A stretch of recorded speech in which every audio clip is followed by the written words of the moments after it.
you know, have a good night. That's it's intriguing in Brazil. You can use boa noite as a greeting, but it's more typically used when you say goodbye. Yeah. When you're leaving, whatever the gathering is, if you're leaving. So, Yeah. and then the Italians use ciao both as a greeting and a goodbye. So when they first meet each other, they say ciao, and then when they leave each other, they say ciao. So, okay. So, what about leadership? Shortest chapter in the book. Oh yeah, I forgot. Even though it's the shortest chapter in the book, I don't think it's the least important because a lot of things actually come back to this chapter. For me, one of the things that stood out is this whole idea of great ideas and great plans Yes. suffer much frustration. I think it to me that even kind of it almost have a sense of biblical kind of reference. With great knowledge comes increased frustration. And kind of it kind of kind of speaks to this whole question of, and I think going into the next chapter where it goes more into this whole destruction of people Yes. through the prevailing style of management, you Yes. know, and where we're not allowed to lead as leadership here, not just being a title, but leadership being also a sense of influence and how you can shape things and influence things, and how people sometimes are robbed of even their own sense of leadership, they're robbed of it through how people manage it. The your own ability to lead is kind of stolen from you, is what I kind Yes. of get coming from the chapter. Yes. Part of joy in work is the ability to offer ideas and lead people to do things differently, and they they rob you of that. You don't. That's not part of what you are supposed to do. And then they compound the problem by over and over again declaring the people in charge as leaders and everybody else is, I guess, chopped meat. I don't know. They, they And refer to the people in charge as leaders, and it's not that some of them aren't leaders, but a whole bunch of them aren't even very good at administration, let alone leading. And we used to talk at Rocketdyne about the double whammy of having a really good engineer who decides to transfer into management. And what happens is we lose a great engineer and get a bad manager. Mhm. You know, we got to find a way, and they did over the years find a way that you can stay in the technical area and make money. You don't have to move to management to make money. So that was useful. mm, Same thing and happens in teaching. A lot of teachers want to become administrators because they make more money, but they're good at teaching and they're not particularly good at administration.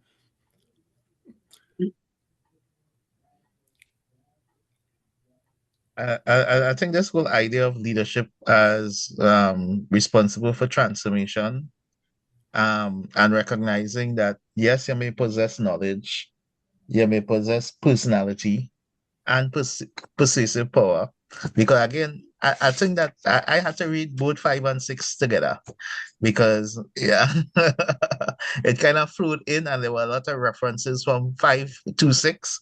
So you had to kind of actually Mhm. go to the to 6 to also gain reinforcement for what was being discussed in terms of leadership, in terms of a different view, in terms of leader being a coach, mentor, support system, counselor.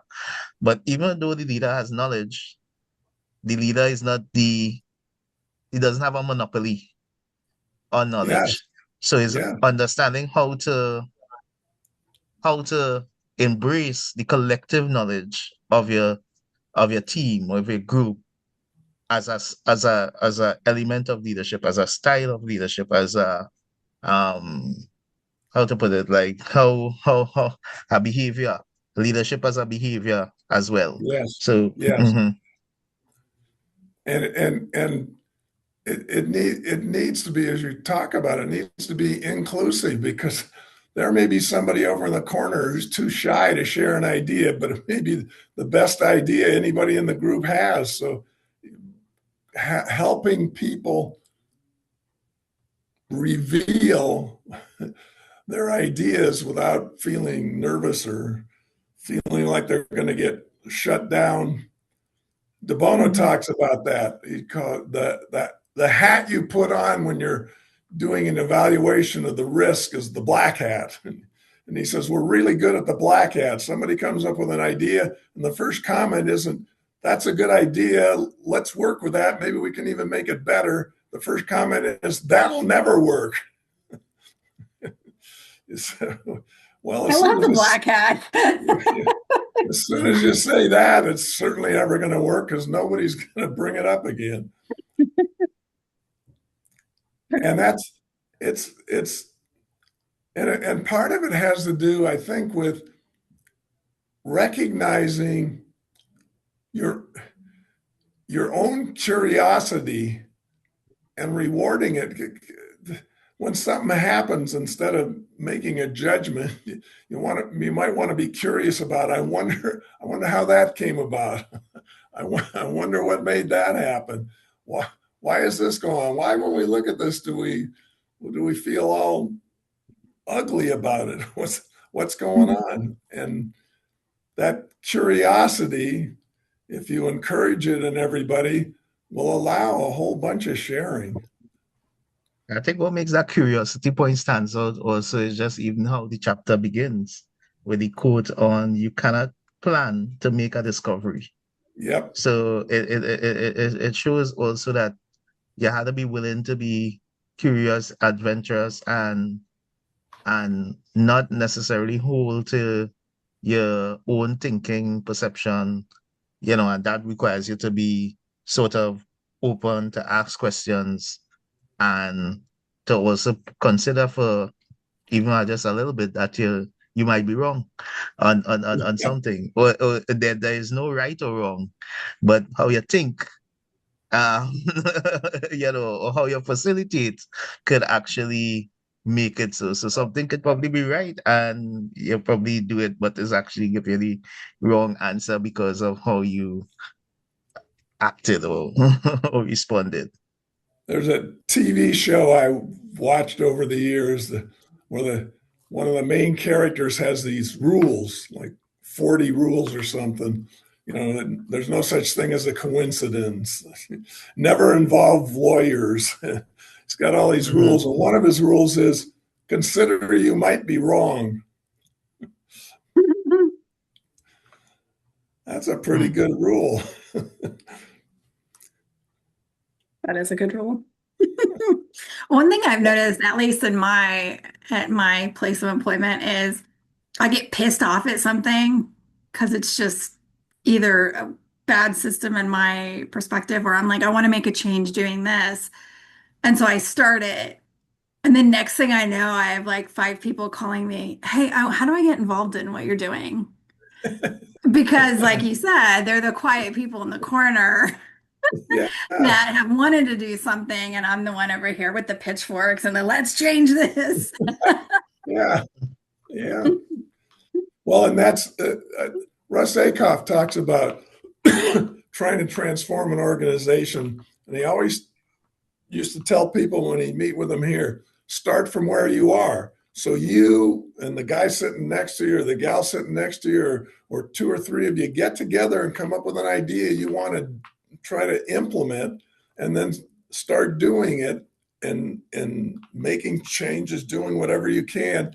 And as you make progress, people are going to come by and say, how did you do that? Show us how to do that. And that starts to spread things in the organization. But it's a really slow progress, because when you're starting from where you are, you might get 10 or 12 people around you after months of work, all heading in the same direction. But if you've got an organization with 4,000 people, the transformation, and Deming knew that, the transformation takes a long time. So you have to be really persistent. And Akoff says that too. You're in it for the long haul. If you want to make a difference, start where you are, and you're going to have to be persistent. There's no way around it. And unfortunately, telling people that you've got the right answer is not the solution. You have to lead them to discovering for themselves that that's the right answer. You can tell them it's the right answer, but that doesn't get anywhere. Their light bulb has to go on. That's what Deming's talking about. The individual has to go, wow, I sort of get it. And when that happens, then you have a chance to make progress. But until that happens, they're trapped. It's not their fault they're trapped. They're trapped. The only thing they've known is rewards and recognitions. And yet, because they haven't considered it themselves, they only use that some of the time. I don't know any families that hand out Christmas presents and birthday presents based on rating and ranking the kids and the wife or the husband. I don't think anybody does that. So they don't consider that there's another way to do things. They've just fallen into the trap that there is a way of doing things, and that is the only way. I think one of the things that kind of comes across, building on that kind of point there too, in the chapter is also, and I think it goes back to the how the transformation starts with the individual, and recognizing that in the leadership, you have the ability to lead yourself even before you can lead others and lead projects and so on. So this whole agency and ownership, I think there's also like in building up that leadership, you got to build up the mindset of, oh, I'm going to take ownership to address some of these challenges.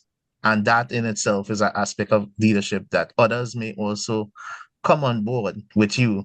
So this is why the whole idea to, in this whole discussion on leadership was really about, to me, a whole separation of, in your leadership is not necessarily you being the manager, but it's you being that person with a vision or with some aim that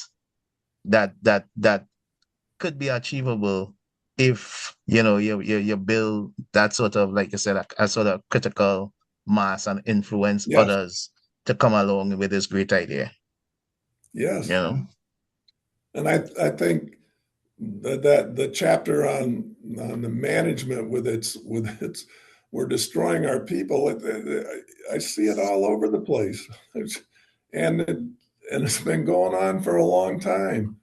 And it's particularly when you're looking at teachers who are dealing with students and having to deal with them in a structure that makes it really difficult to encourage curiosity and a whole bunch of other things, because they get slapped upside the head for being curious and not meeting some specific requirements somebody has laid out. And then we get carried away with testing and have not figured out that we can't have everybody be above average. and the downside of deciding whether somebody's above or below average is that it doesn't matter. It's not about comparing to each other. It's about every person being able to get smarter than he was yesterday. That has nothing to do with comparing yourself with anybody else. Mm-hmm. Well, we've groomed ourselves in society to think that rewards and recognitions and grades and it's great. And then you go to the business world and they they rate Yeah. and rank you, and then you have Yeah. children and you do the same thing. And then um, what I found is most of my, like, I was a very, very bad student, but most of my coworkers were really good students getting A's, and I was a good solid, don't ask me how I got hired as an engineer ever, but like I was a good solid C student. But I had like the grit and the tenacity to keep going when I failed and learn from that and all that stuff. So like when I got to my book's really old, but when I got to 27, when I was it's I don't know if this is gonna show up, this picture here. Yeah. And like the one person that's out, I was like, oh, that was me a lot of times in my life. Like I just needed a Yeah. little help and assistance to kind of get into, and even like at Rocketdyne, I needed some help and assistance from people to get to where I could really do good quality work Yeah. because I was getting bogged down in other people's expectations of what I could and couldn't do. Yeah. Yeah. And Yeah, they become self-fulfilling prophecies. yeah, You, yeah, almost. you say, well, I'm too stupid to learn anything, so I'm not even going to try. So I ignore everything that's Yeah. going on. I mean, it's crazy. But yeah, no, I had a good manager that recognized like, hey, you're struggling in this, and I think this you might have to do these things. I was like, oh, all right. Yeah. Yeah. I Yeah. think that lines We lost you, Chris. Oh, you muted yourself. I was thinking that lines up well with this whole concept of being a mentor, coach, and support system, Yeah. as Yes. opposed to being a judge, as opposed to being a judge. Yeah. But one thing really stood out for me. You see, like this the answering the question, what is a leader? This whole paragraph on how may he accomplish the transformation. First, he has to have a theory and understand the why transformation would bring gains in the organization and to all the people that his organization deal with. And then second, he feels compelled for himself Yeah. to accomplish the transformation as an obligation to himself. So, like, again, going back to that ownership and agency I was talking about Yeah. a little earlier. But then third, he's a practical man. So he also has a plan, theory, a method, step-by-step method, and he must be able to explain it as Yeah. to others. So what isn't so what in your own head is definitely not enough. So you also need to engage others to help to complete that idea as you talk about the curiosity and the coming together with others in the system to really influence the change. I think that whole idea to me right there to me some kind of summates because this will thing because this now is about the persuasive power and the understanding of people, and this really to me where the psychology starts to come into the book much more. So we learned a lot more about variation. We understand people differences and stuff like that in some of the earlier chapters and so on. But now psychology is starting to play a much greater role coming into leadership and in the next chapter management and understanding how these psychological things that we do, like the reward and recognition, how it actually leads to the destruction of the people rather than being counterintuitive to what people normally say that, oh, this is actually going to make people feel motivated and so on. Yeah. That's part of it harkens back to the idea that that rewarding individuals, as Deming says, it's frequently like rewarding the weatherman for a good day. Has nothing to do with the weatherman. He just happened to be in that spot when he said it's going to be a sunny day. Oh, we'll give him a reward. But it's it's that learning is communal. You Mm. learn way more if you're working with others than you do with when you're working by yourself. It's just Hmm. part of what goes on. In fact, Akoff used to say that the teacher learns way more than the student. First of all, Every day, every day. you have to learn the thing well enough to explain it to people who see the world differently. They don't Yeah. all look at the world the same way. And if you explain it one way, it doesn't always work. So you have to find another way to explain it. And that gives you better insight. I think, Mhm. and there's so many things we do that are communal that we don't recognize that we're not engaging in competition. We don't recognize that the reason we're successful is we're not competing, we're cooperating.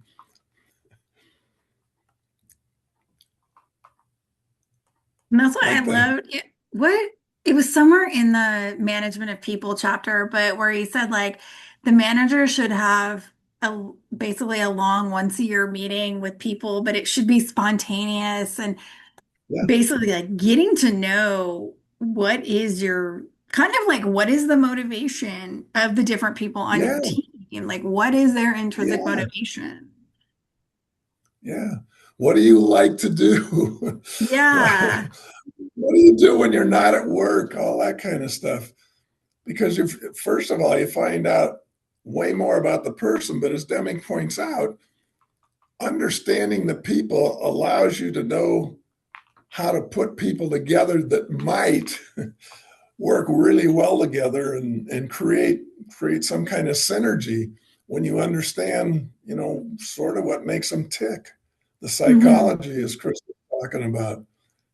And and I think it's really neat to be able to get people to work together. We got a guy here, John O'Donnell. You remember John? I don't know if you remember John, Nicole. I don't think John so. John worked in quality and was really he was a fun guy. He's at JPL now. He's a fun guy, but he was also a leader, and he took his team of like 11 people, and he trained them in a way that they all understood the purpose of the organization we're in, how they fit in, and they all started to understand each other's tasks and how they could help each other. And after a couple of years, he went to management and said, "Hey, I want to move out of this job, and let's classify this team of 11 as a self-managed group. So no manager. They're going to run that group themselves. They don't need me. Put me somewhere else." And they were doing fine for a year, and we're probably still doing fine. But upper management couldn't stand the fact that there wasn't somebody in charge of those 12 people. So they hired a manager and put him in charge. So that's crazy. Those Yeah, that's how people, that's how quick readers relapse. yeah, yeah. Mhm. And I'm sure it had something to do with them, not believing that it's possible for a group to take action and get things done. You need somebody you can kick in the ass in case it goes wrong. And blame. We need And somebody that's to point to and blame. I have always said my objection to the hero worship we tend to see is that if you have heroes for everything that happens that's good, you're going to have scapegoats for everything that happens that's bad. And as near as I can tell, the good and the bad happen because of all the interactions of everything. It doesn't have to do with one person. So, so it's not about who's the hero and who's the scapegoat. It's about what happened and how we could make something different happen or how we could improve on what we've already done. It's and I found it intriguing when I was playing sports. I always played sports because I had fun playing the game and I liked winning. But if we didn't win and we played well, I was as happy if we won. It's about playing the game. We're not going to win every game, no matter how good we think we are. So it's about playing the game. And it's the same thing when you're working with people. It's about learning. It's about understanding each other. It's about accomplishing something none of us can do alone. Holy cow, we get a launch up there. and, and how many thousands of people contributed to getting that damn launch up there? I mean, it's not any one group. It's not any one person. And oh, by the way, the thing I haven't ever gotten the organizations I work in to understand is even the people who are cleaning the floors for you are part of what's going on. And even the people working on a program that has nothing to do, they're building things for the Department of Defense and you're making things for NASA. Those people are a help, because if they weren't doing that, you'd have to do that work too. If they didn't have people cleaning up, you'd have to do that work too. There's no way you'd get everything done. I don't understand how people can decide that it's one thing or one small part of an organization that's doing it. I It's also it's very suffer. difficult to separate the individual performance from the system. Oh yeah, It cannot be Mhm. done. It cannot be yeah. done. The guy that trained me to be goalie, an Argentinian guy, gave me some good advice. I was already of that nature anyway, but it was good advice because the goalie's the last person. So when the ball ends up in the net, everybody's looking at the goalie. And the guy told me, your job is to count the goals. And I said, what do you mean? And he said, so at the end of the game, you can make sure the referee didn't get the score wrong. And I said, okay. And he said, because if they're shooting at you, some guy in front of you made a mistake. So it makes sense. And that's why I also am not happy with all the announcers saying, oh, this goalie's had 4 shutouts in a row. And I said, it's not the goalie. He's one of the Yeah, like guys. how many times was the team near the goal? Yeah. Right. If it was way less than the other one, then statistically speaking, Yeah. yeah. In fact, they're on the super championship teams. Probably one of the most important skills a goalie can have is stay awake, because his team's got the ball all the time. He's got nothing to do, and suddenly he's got something to do. It's that's tough. And and the Sao Paulo team that I root for, 1 year and 38 games allowed only 19 goals, and they had a good goalie. But holy cow, did they have a good defense. Defense. Wow. 19, half a goal a game, that's unheard of. Especially in Brazil. But you know, I mean, one of the things that really comes across also in the chapter is that this leadership role to make people feel safe, Yes. to be supportive and not manipulate. You know, it's not about like, you know, you read certain leadership and think books is about trying to manipulate people quite often. Like I said, with the rewards, incentives, threats of fear, um, thing. But there's a pathway to actually leading without the fear, you know, and to enable the people and to help to make the learning in the group visible. So I think you just have to be determined. I think with this picture, this new picture of leadership, you have to be determined now to manifest that style of leadership in what you're doing and build that sort of trust and cooperation in the in your team or the group of persons that you're working with towards an aim. Alfie Kohn points out something in one of his many books. He said that if somebody gets an award from somebody they don't respect, that's not motivational. They want to take that reward and shove it down the guy's throat. it's and I I I can see it happening sometimes. I remember when they were discussing in a staff meeting when I reported to the VP of quality, the directors that reported to him were discussing giving an award. I think there was money, maybe $300 involved or something. They were discussing giving this award to somebody, and I said, "It's I just want to call your attention to something." They said, "What's that?" And I said, "The person you're discussing rewarding loaned me a copy of her book I was interested in called Punished by Rewards." So you might want to reconsider. Well, it's funny, a lot of times too, I realize this, and I think it's here too in education, is a lot of the rewards that the managers give out are to make themselves look better, not necessarily because they really think their team does a good job. Yeah, Um, there's a lot of self-promotion. yeah, But yeah. that part of that's an output of the prevailing style, though. That the only that since they believe that since the prevailing style believes that making all the pieces better is going to make the system better, all the pieces are competing with each other. What the hell? That's that's not. It's okay for everybody to be competing with each other, but it's not very useful for the system. The system doesn't get any better and may get much worse. Mhm. And certainly the people within it don't get much pride in work or joy in learning. I thought that was, I really liked the phraseology Deming used when I first came across it. Joy in learning. Holy cow.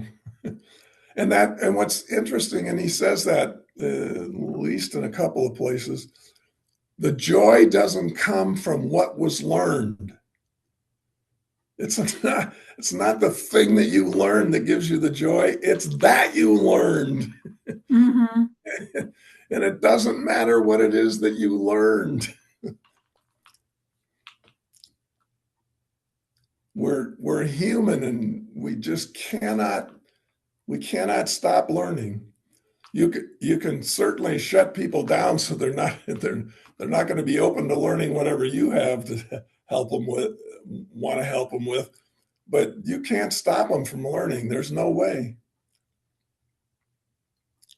In fact, I see in the school system the kids learn how to get around the system really well.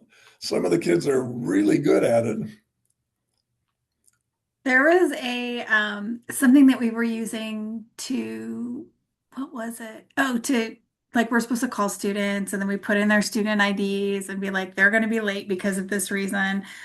That the system is flawed in itself because they keep saying it's great, it gets kids to school. This one time 10 years ago.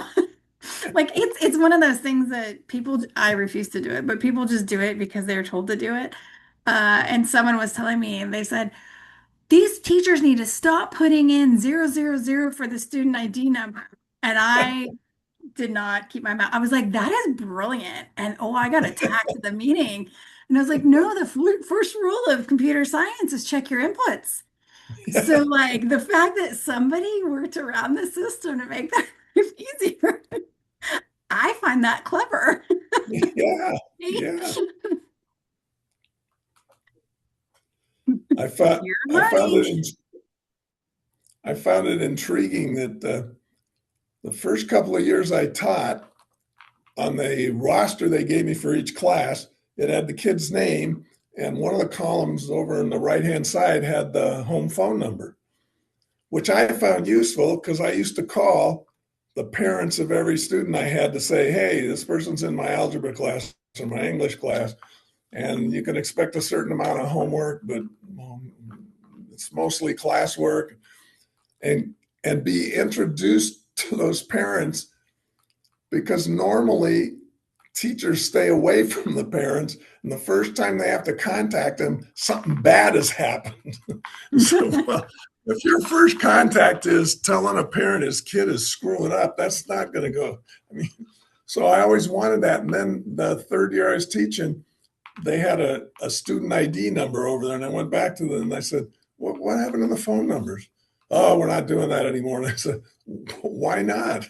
And so, well, blah, blah, blah, blah. And I said, well, can I sit down somewhere and find out what the numbers are so I can put them down here and I can call the parents? They said, why would you call the parents? I said, holy cow. So I had to do a lot of extra work to get the phone numbers, but for a while they were giving them to me. Maybe they found out I was calling parents. I don't know. Like, you don't get them. Yeah, and the idea of cooperation, it seems so natural to me, and competition when you're talking about games and things, yeah, but within a team, you don't want competition. You want cooperation. Each person working to make the other person better. And to do that, you have to understand the purpose of the team, how you fit in, how that person fits in. And then you can start considering how to help make things better by the things that you do. But then your purpose is different. It's not how do I make myself seen. I remember a under 20, might have been under 18 World Cup women's final years ago, and it's a third place game in a tournament, and nobody wants to play that game anyway because it's third place, meaning you didn't make the finals. The tournament's over. You can't win it, so you're playing for third place, and so nobody likes it. So the announcer's explaining why it's Americans against the Japanese, and why the American girls should take this, and the audience should take this game seriously, because this is a chance for those girls to shine, to show the adult team what they're capable of doing. And then not 15 minutes later in the game, when the Japanese are doing way better than the Americans, she said, these Japanese girls are really good, making runs for each other and helping each other. And I'm listening to this and saying, you just told the Americans they ought to be running around trying to be the best they can be, screw everybody else, make shine. And now you're telling me the Japanese are winning because they're not doing that, they're cooperating. She had no idea that she was saying two different things. Yeah, because again, it's how we see, but that brings to mind also another kind of point that came out in the chapter, while kind of subtly, this whole idea of the focus on results and focus on the numbers and our implicit bias in relation to these things could lead to, in the whole theater of being a leader, a lot of distortion, a lot of manipulation of the numbers, and then distort even the interactions between people as a result of how these numbers. It is a sort of message that comes across very subtly in this chapter, but when you look at it in the scheme of things of knowledge of variation and all of that, you realize too that this leadership bias in terms of a worldview towards the individual numbers and so on could end up distorting your view of the full picture. And it could also lead to distortions within those numbers itself. So that also comes out in the leadership. So again, it goes back probably to the 14 points now, where drive out fear is also fundamental to leading.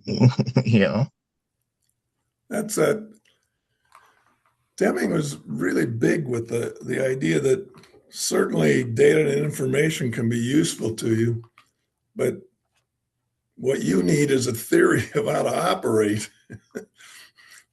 instead of having a bunch of data that you were looking at and thinking you're going to learn from.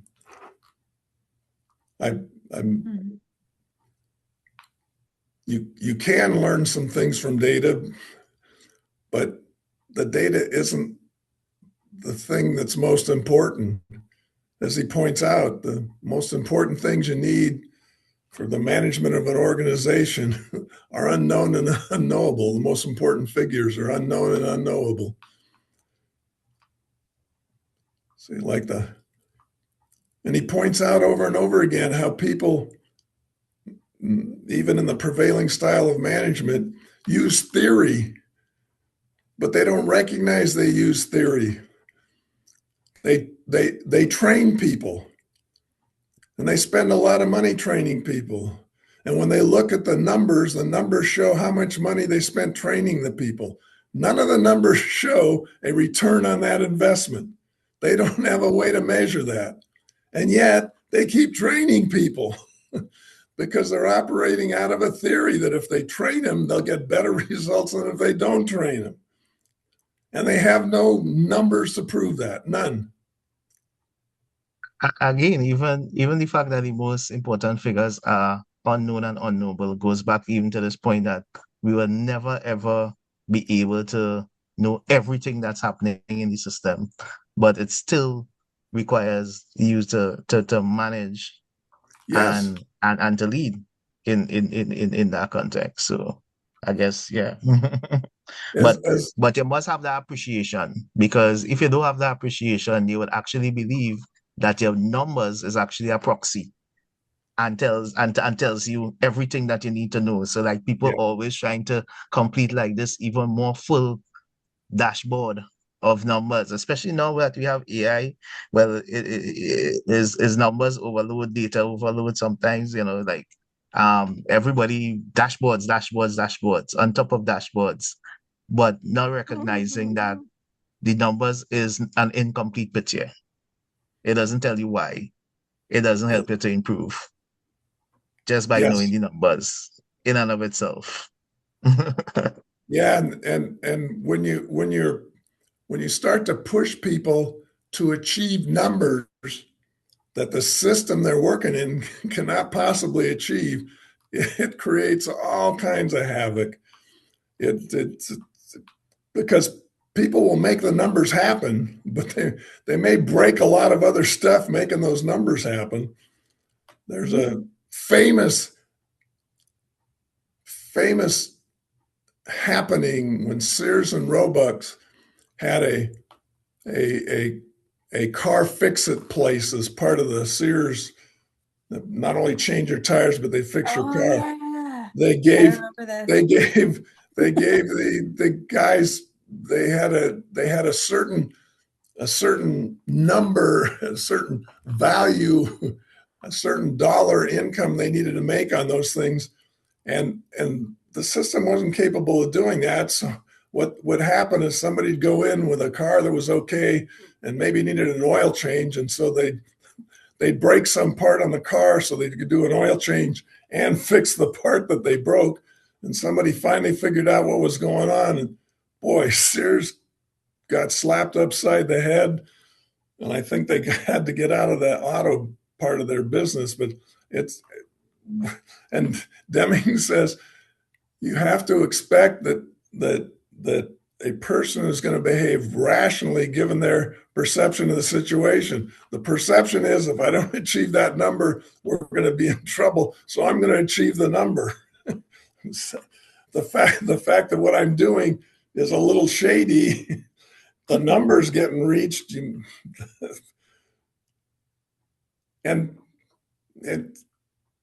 yeah, I remember just the other day also had another instance where the inspectors was two different cases. I can't remember the exact companies now, but one where the inspectors were distorting the numbers, and two is when they were actually counting.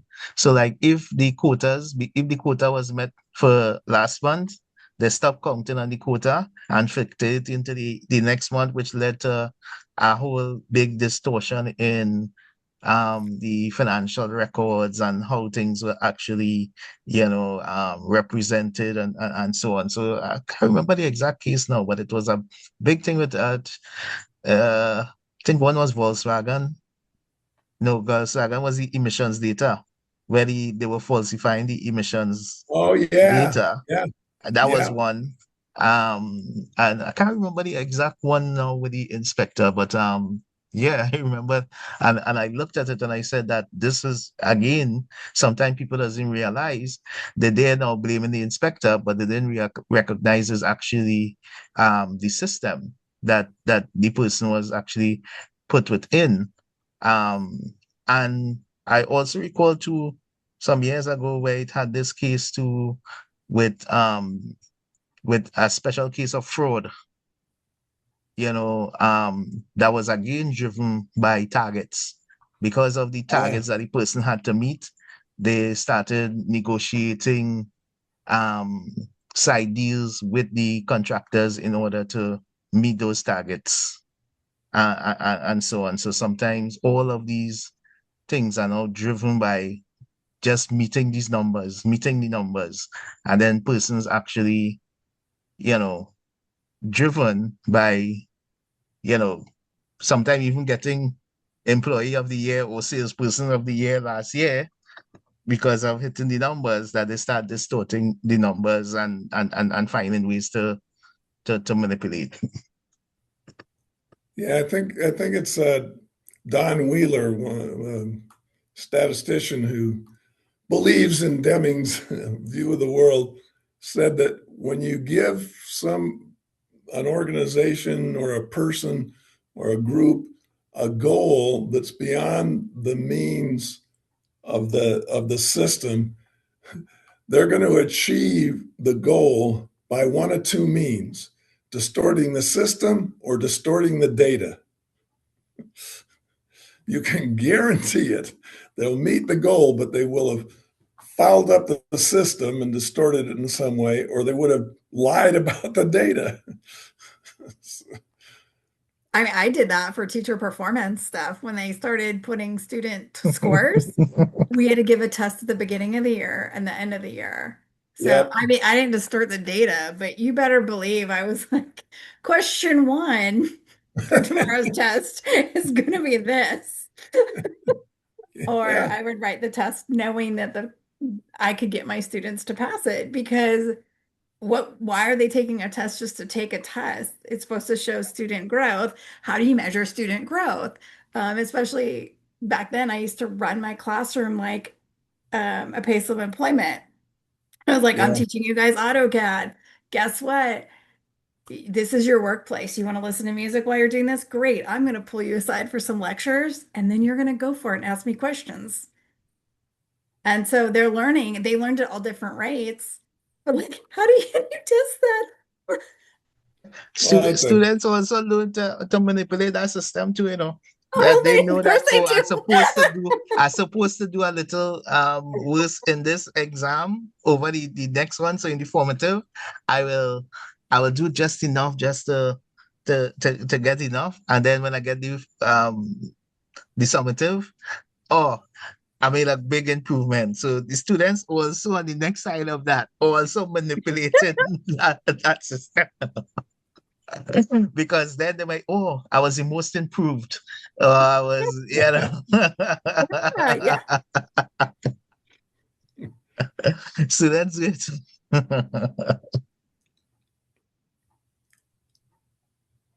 yeah. It's testing. Testing has its place, but the point of testing shouldn't be to decide how to compare achievements. It ought to be to help you understand what else you could do to help that person learn. What do I Mhm. need to help focus on? Which is a whole different thing. It's a, Well, and it they doesn't use it matter. a The lot. grade and the score don't matter. Yeah. Apparently, they do a lot for computer science jobs where they'll say, like, write a program for this, but they want, and the person just watches you kind of do it, but they're more looking at how you're thinking why you're trying to write this program and what that process looks like for you and how you're going to fit on the team versus can you do it, can you not do it? Yeah, yeah. Which I It's think is like very helpful, but also what are you looking for? Because that that can be nerve-wracking for people yeah, too. yeah, yeah. Okay, and some people are a lot better at dealing with tests than others. Some very smart Yeah. people can't take tests worth a damn. They get they either get nervous or bogged down. I don't know what it is, but they don't do well. I was I always get a test good amnesia. I'm like, I know this stuff, but not right now. I was always a good test taker. Back when I was teaching school, sometime they decided that state of California decided you could get an administrative credential. I already had a teaching credential without having to take a bunch of classes. You just had to take this test and pass it. I said, okay. So I took the test and passed it. And I said, oh, great. California has certified me to be an administrator. And I have absolutely no knowledge about how to be an administrator other than what, I come to on my own because no training, no classes, no nothing. And I'm thinking, that's so, all right, testing Hmm. doesn't prove much. And that Deming talked about that with grades. It's the same thing. He didn't give his students grades. He gave them a report. He gave them a report to do, and then he read the reports. And he says he the only reason he went through that is he was curious about how well he was doing. And he could learn more about how well he was doing by reading the reports he had him write. Testing him wouldn't give him that same information. And grading him, if they wrote a report and you read the report, how does grading it after that a value added? I don't think so.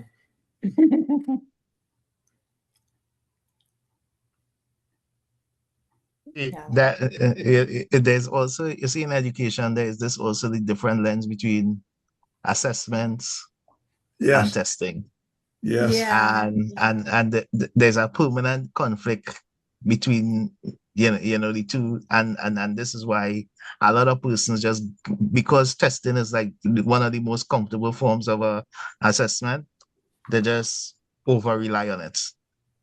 They don't recognize that there are so much other valid and reliable means of assessing learning and whether learning has taken place.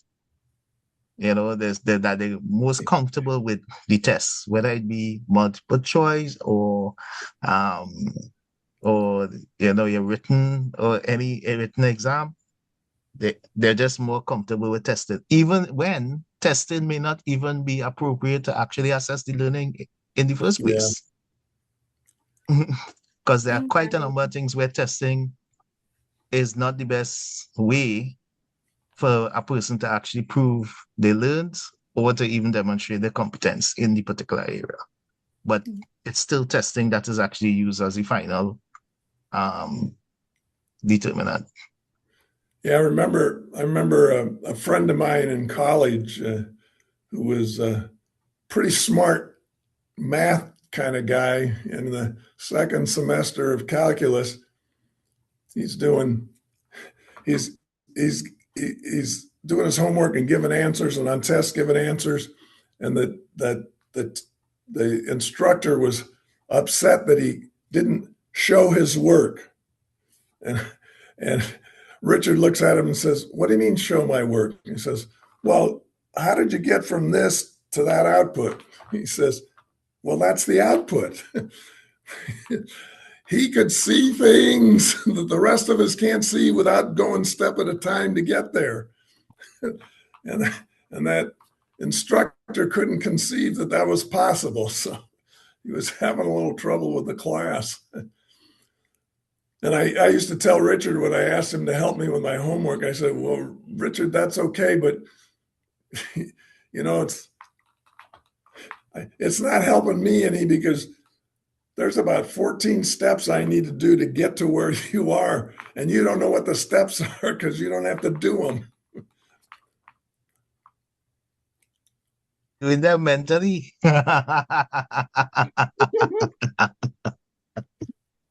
also like this chapter because this is where he brings in the concept that when you're working on the individual pieces like A plus B plus C plus D, Yeah. you're not work there's no leverage there. But if you work on the interactions, because the interactions are the number of interactions, the volume is huge. So if you work on those interactions, you're going to make things better. You have way more leverage than working on the individual pieces. Yeah, that's in management. That's in the management of a system. Yeah. Yeah. Yeah, those interactions are key. Well, I love you said that interactions could be less than or negative, right? Yeah. Yeah. Also, which Yeah. I've seen in an organization where like a principal that I had really started kind of pinning the employees against each other, and it was like a snitch culture where you'd go in and talk to her and she's like, my door's always open, but it was kind of like, oh, what is so and so doing over there? And really the output was what she wanted the output to be. It wasn't a great system at the time, but because of and I think Christopher, you said this, like the manipulation of the people, everybody believed they were doing the right thing for the system. That's it's yeah, yeah. There's a huge lack of understanding that, as we talked about, you can't really manage, you can't control the system. You can manage with it. Donella Meadows, I think, says it best. You may not be able to understand it or control it, but you can dance with it. And that's which is a learning thing. You do this and you see what happens and you do that, which is also why when when people want to know when they transform their organization, whether the 5 things or 10 things or 20 things they need to do. And the answer is you need to learn about your organization so you know what to do to make your organization better. It's different in every organization. And that people aren't used to that. They want a recipe. No, because And school has also taught you to get the right answer, yes, but not recognizing that that answer is within a context or a small frame. And that frame, so the answer that another organization came to is not necessarily the right answer for you in terms of transformation. And I think yeah, that's what a lot of people don't get with Dr. Deming and whether system of profound knowledge or anything like that. And that's why a lot of people probably even in the quality professional, because they're so they love this outside, like somebody develop the standard for them, and we could just come back and say, oh, this is the standard, and you need to comply with it. Really trying to drive a sort of fear-driven approach rather than do the work of understanding your system, understanding your people, understanding your capability, your competence, your capacity, your culture as well, to then make a transformation that is good for you, and then recognize that good management could get you certified to any so-called standard. But sometimes compliance with these standards don't necessarily get you good management. yeah, So a lot of us in the profession don't really haven't learned that as yet. Sad to I, see. I find I find it intriguing. I remember I think it was one of the N2Ns. It could have been one of the Deming conferences I was going to. Somebody had, made up bracelets that that said, "What would Deming do?" And I just had to laugh and I say, the question isn't what would Deming do. The question is, in your organization, knowing what you know about Deming's work, what do you need to do?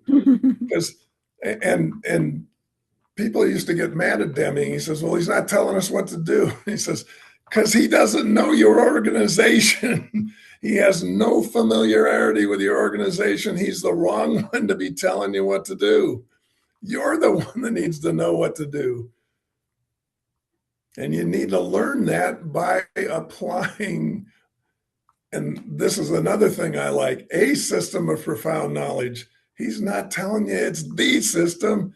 He's saying it's a system, and which allows you to recognize that you could add things to it or change it around, or you can do whatever you want with it. He's just offering you a theory that has proved useful in a lot of ways, and he's sending you off. And if you apply that, you're going to have some level of success and likely to be much better than continuing the prevailing style of management. But And I think most importantly is about questioning. The MAPA theory is more about questioning what you do than giving yeah, you the answers, yeah, or thinking that you have. I mean, the answers thing is really like the instant pudding cookbook kind yeah, of recipes, you know, 4 steps. Oh, you do these 4 steps and you will get this, which really goes back into the whole Taylor system of managing, yeah, yeah, um in all its forms and iterations, you know. Even as you go, thing, you just find new and improved ways to manipulate people, you know. So Deming probably just asking you to sweep those things aside and start working on yourself and your organization, you yes. know. Yeah. We seem to have trouble with the idea that that when you're trying to do something, there is a single right way to do it. I don't know why we get trapped into that. There's not a right way. There are a bunch of ways to do it, and you have to look at as many as you can and decide which ones are useful. There's no right way to do it. Nicole, no offense, but school doesn't that to us again. No, so I get students from all over the district, and the ones that I have the most problems with my assignments are very open-ended, by the way, of like, okay, you're going to learn this material, and then you're going to do something creative with it. So I want them to use everything they have, right? The students from the magnet programs that are like the best of the best in Austin are the ones that don't understand my assignments. They're like, but what do you want me to do? I don't understand. Like, what material do you want me to give you? And I was like, it's open-ended. You want to do a timeline? You want to do a presentation? You want to do I don't care.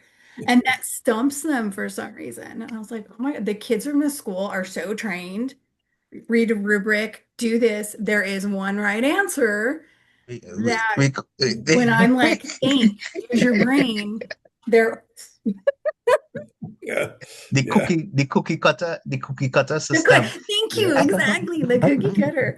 And you know what? The best ones, the best free thinkers are from the bad schools. yeah, yeah, They're it's like so refreshing. So yeah, many times. I was like, I would have never thought of that. Wow. yeah, Well, I tell you, as a senior leader, it used to frustrate me when you go to like workshops and seminars, and others used to be there. And I used to be frustrated, and I used to want to know, why is this frustrating me like this? When people ask for those solutions from people yeah, outside the yeah, organization, and sometimes they give such poor context. And what used to really irk me is when the person just starts to answer the question for your organization without a full context of the Mhm. organization. That is so you're like, why are you asking for answers? You know, and it seems to be just as you said, they firmly believe that it's only one right answer. yeah, And we don't recognize the variation of ideas and perspectives that might exist right within our own space. And that's search for the one right answer. Actually, that's another killer of the people too. Because when people feel that, oh, their ideas were dismissed for the one right answer based on that person's influence, that then kills cooperation. because then that person who felt that their idea was dismissed no longer wants to support what is going on here.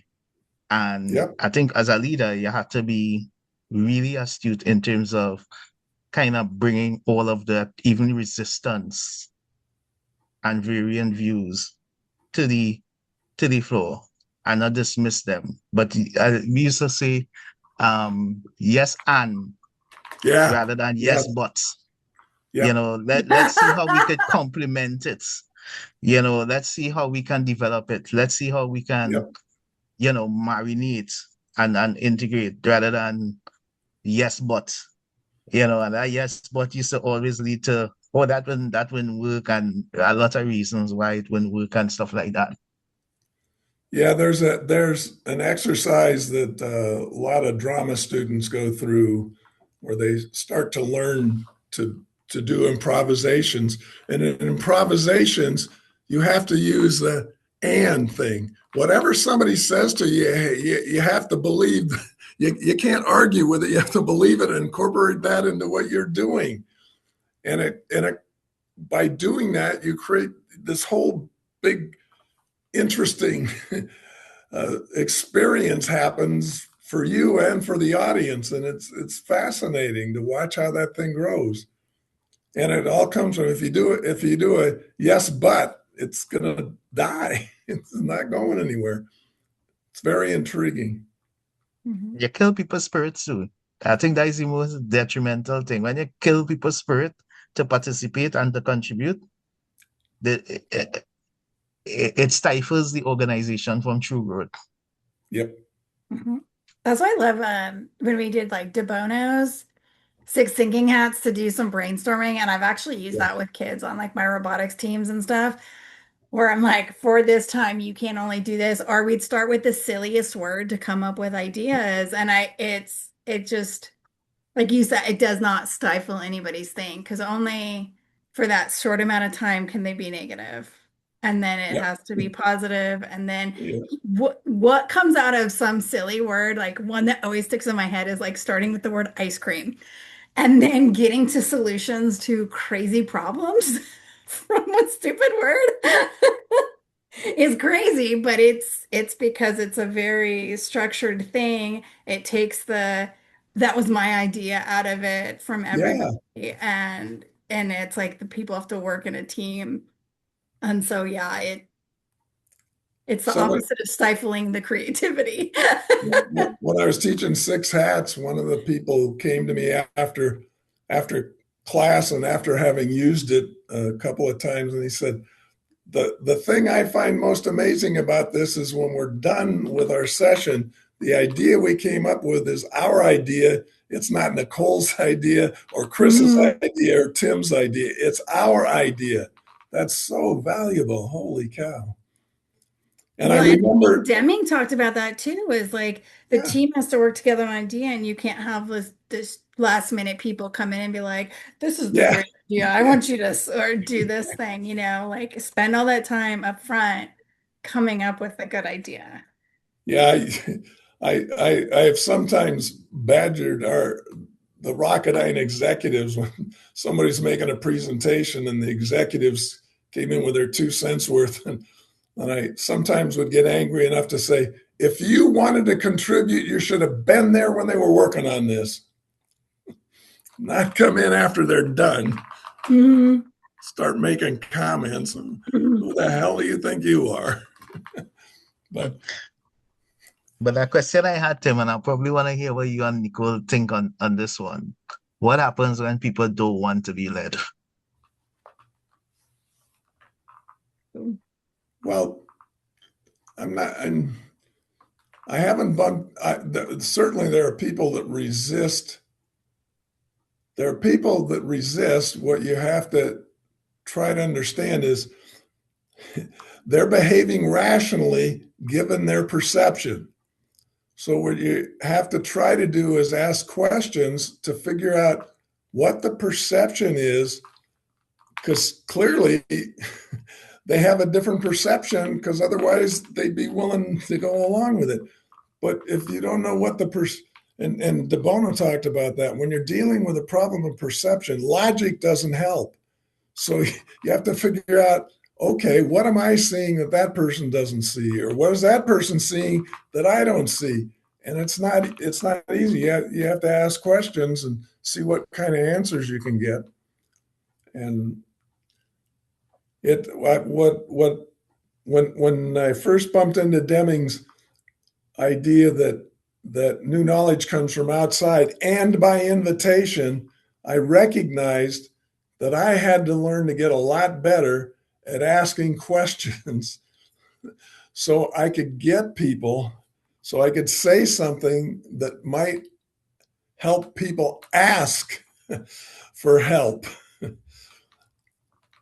I I can tell them they need help and I can help them and I tell them that I know how to help them, but that's not going to do it. They have to want help.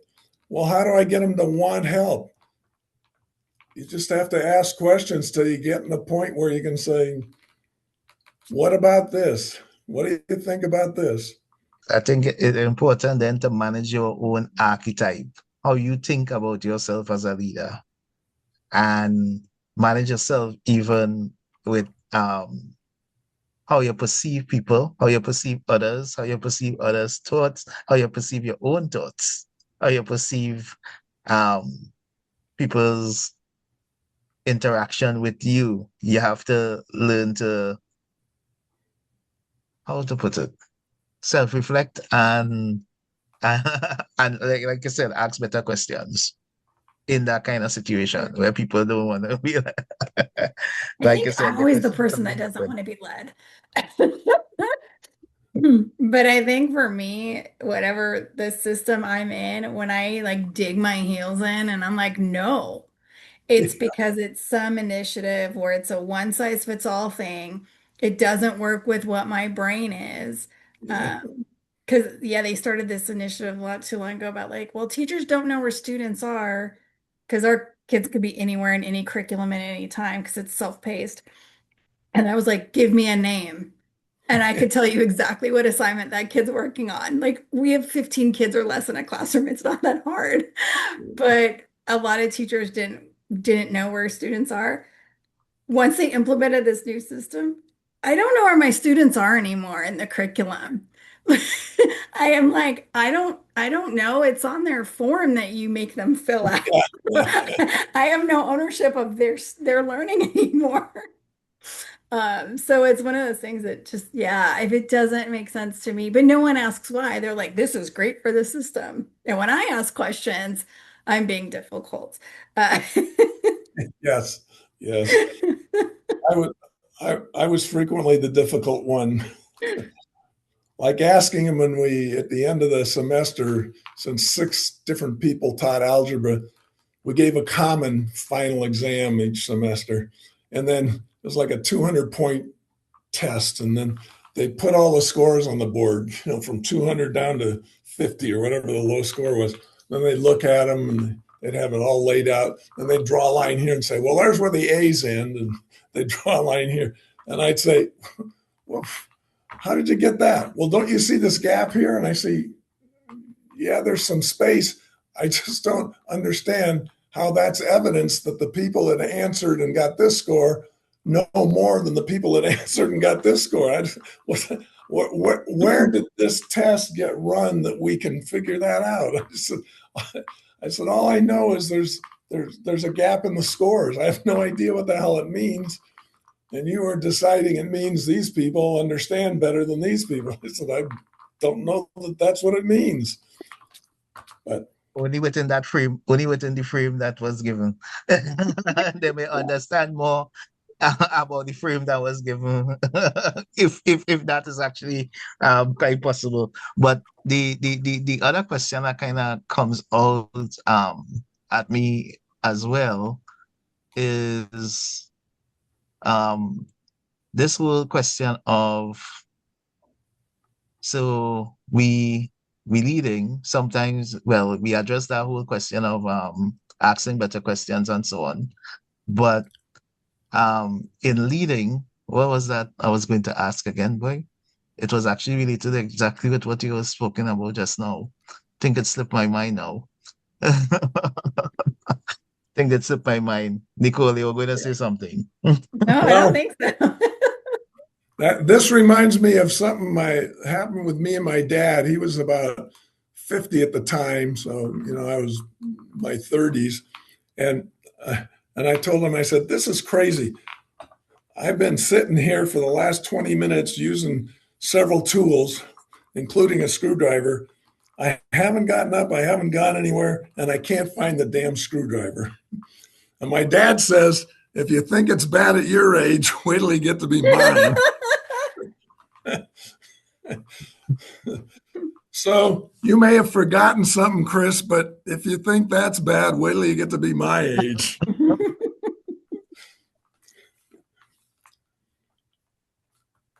I also like this chapter because Deming brings in the PDSA cycle I and think that's chapter 6.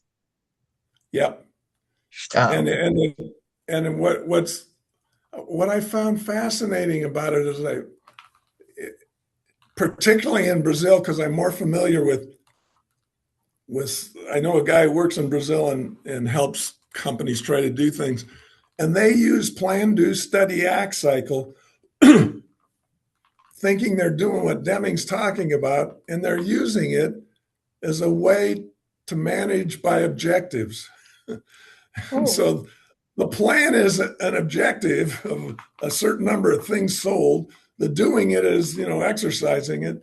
Then the study is, did you make your goal or not? And I'm thinking, holy cow, you guys, that's that's not a plan, do, study, act cycle, because plan, do, study, act's about learning, and you didn't learn a damn thing.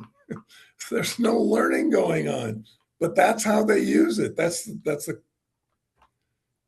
And I have seen a couple of American companies do the same thing, and I'm thinking, well, and I never noticed in reading the new economics. It took me probably 7 or 8 times through that he calls this the Schuhart cycle for learning and improvement.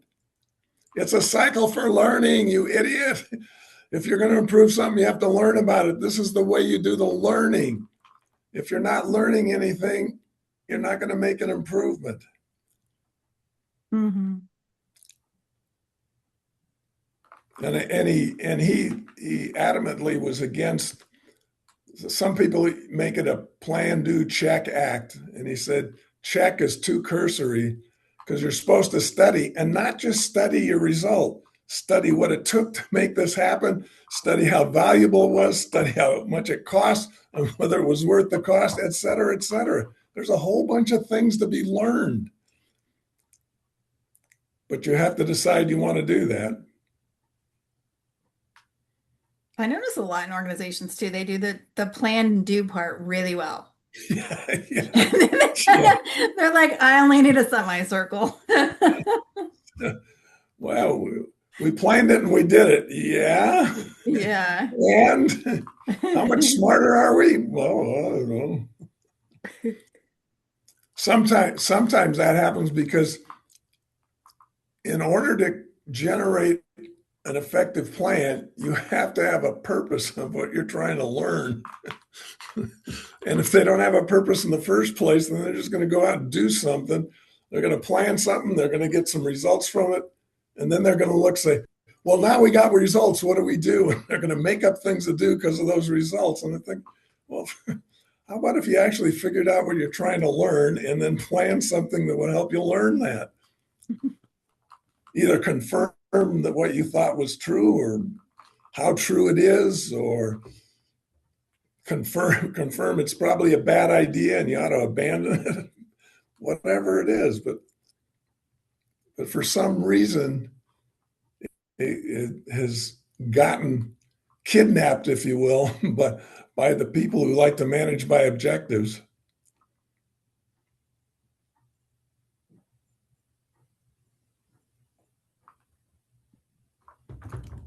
So what other excitement can we get out of this? So we're doing both 5 and 6. Mm. Yeah. Five. I mean, six had a lot. To me, six had a lot. I think six needed its own day. The next day we're doing six. We can do, yeah, we can, We can do 6 and 7 next week. yeah, we can do 6 and 7. Yeah, I'll send yeah. that out. We'll do 6 and 7 because, yeah, six has a lot of stuff in It Mm-hmm. does. it. And seven's simple in a sense because it's, Demonstrates some of the yeah, all the it's, bad practices are useless. yeah, in, in fact, what I find interesting about, let me see, I'm trying to get to it. I'm looking, where am I? Looking at it electronically. There we go. The interesting thing about red beads is when I talk to people who have seen it, who haven't, don't have a lot of other Deming experiment or experience, maybe just seeing the red beads, they think that what they learned is that there's a way to collect data to help you understand who's doing well and who's not doing well. And so there's some statistical way of doing that. And what Deming points out very clearly when you watch the video, and also even when you read the chapter, he says, the object of this red bead experiment is to show you a terrible way to manage people. And it is the way we manage people today, and it's terrible. That's the point. The point isn't statistical process control. The point isn't being able to rate and rank people more precisely because you can collect data. The point is that's a stupid way to manage. But somehow that doesn't get through to everybody. In fact, it seems to get through to fewer than half of the people, which I I find think fascinating. it's very close to this. I don't even know what you call it, but what Mike Rowe is trying to do with his safety third. Have you heard about that? Either of you? No, Oh, so he's got this whole thing where it says safety third. He's like, it should just be embedded in everything. Like we don't need posters that say safety first, I days see. since last act. And it's very Deming-esque with the willing workers and all that stuff, where Yeah, it's like that needs to be part of your system. And so it doesn't need to be the first thing you think about. I like that. Yeah, yeah, it's pretty clever, and people are just like, wait, what? Well, yeah, that's back to getting them curious about what the hell are you talking about? Yeah, yeah, yeah. So that's How that's do I his make big sense of thing. this? Yeah, Yeah.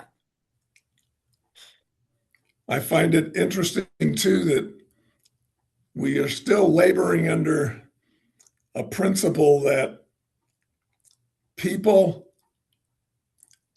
people inherently act in their own self-interest. The whole market system's based on that, as a matter of fact. Hmm. And the fact is, people routinely invest in the interest of others before themselves, especially parents. Hmm.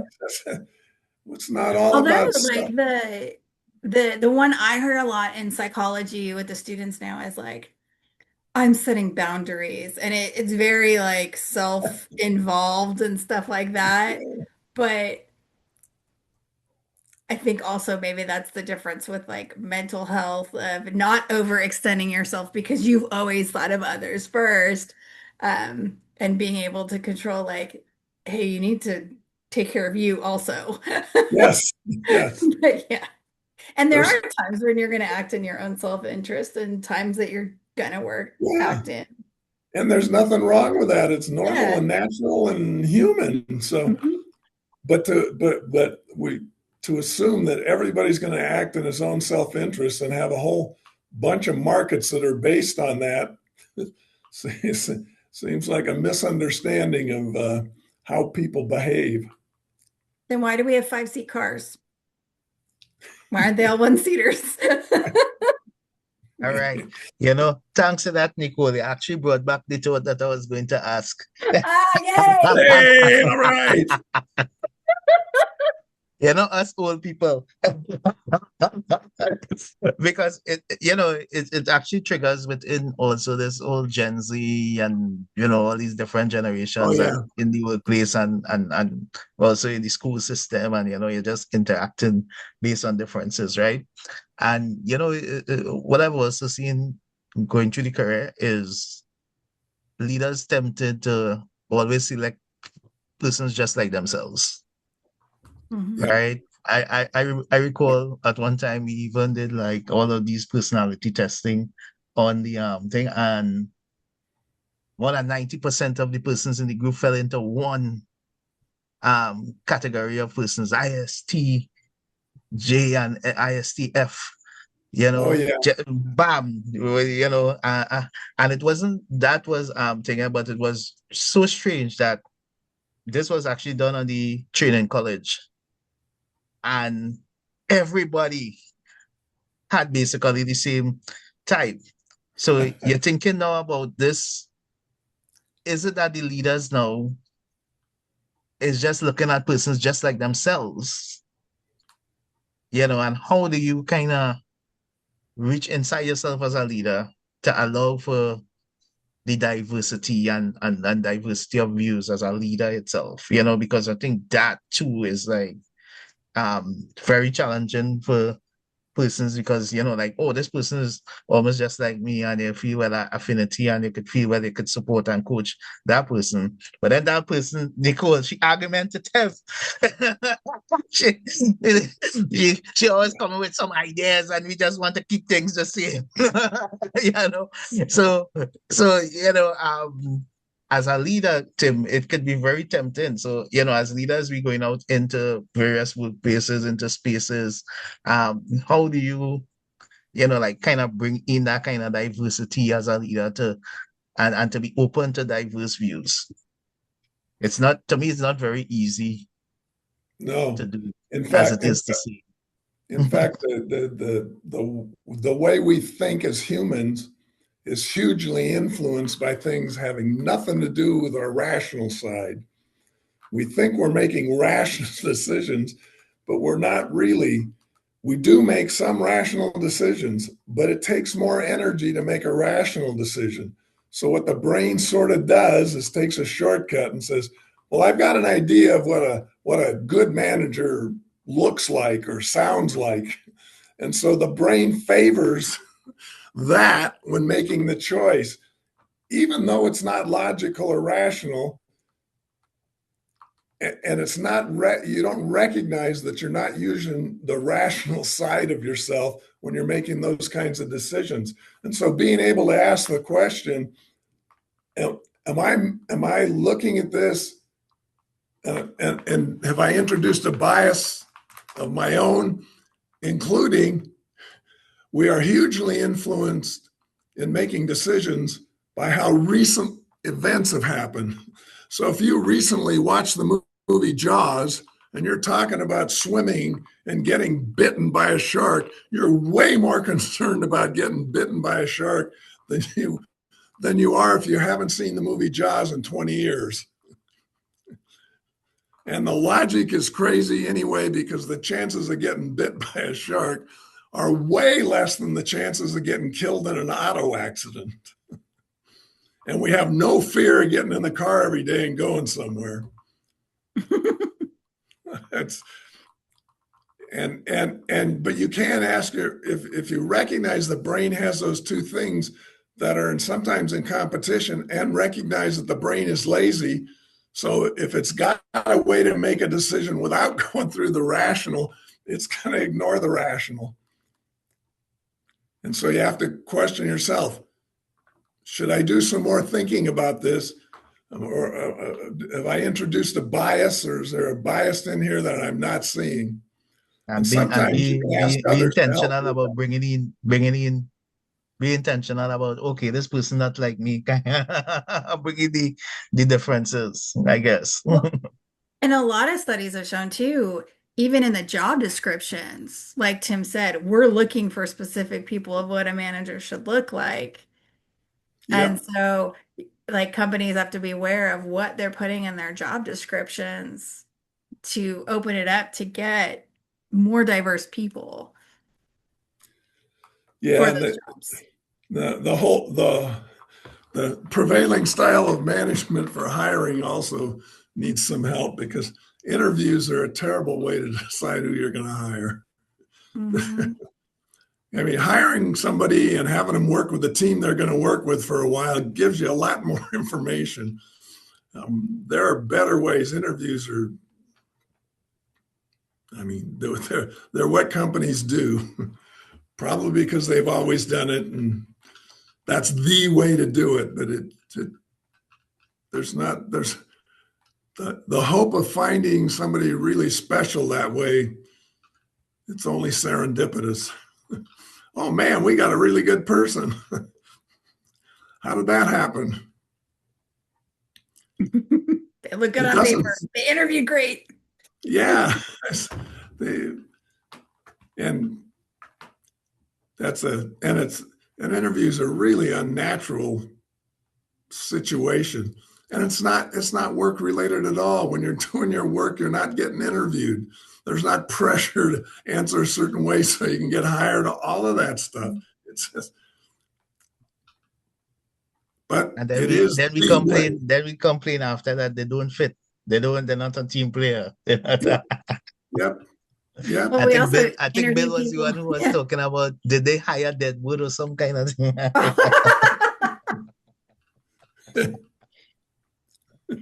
Well, and then you also throw people in a cubicle and be like, here's your job, go. And Yeah, they necessarily, yeah, they should kind of like float around and see different aspects of the yeah, organization. And that was one of yeah, the best things anybody did to me when I got to Rocketdyne was I got walked around to every place, introduced to people in the machine shop, be like, they're the ones, they're your customers. yeah. They're going to try to figure out what the hell this drawing Go means. talk to them for anything you do. Okay. Yep. Yeah. Yeah. And like having, like you mentioned earlier, Christopher, like a mentorship type of a thing. Yeah. Yeah. Yes. Because you That, don't want team players, but you want people to fit in and work within the system. yeah. Yeah. All right. Yeah, Well, let's because do, why I asked that question, Tim, too, because I was also thinking about this last thing about this whole group think kind of yeah. scenario that could evolve and its impact on transformation. Yeah.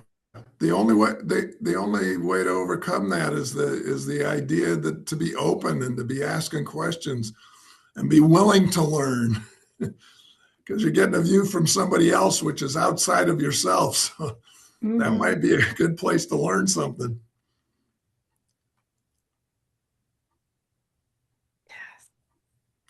All right, so next week we'll do 6 and 7, which fits together anyway, because one's about managing people and the other's about not managing them well. Well, is the red bead experiment video on, it's on YouTube somewhere, right?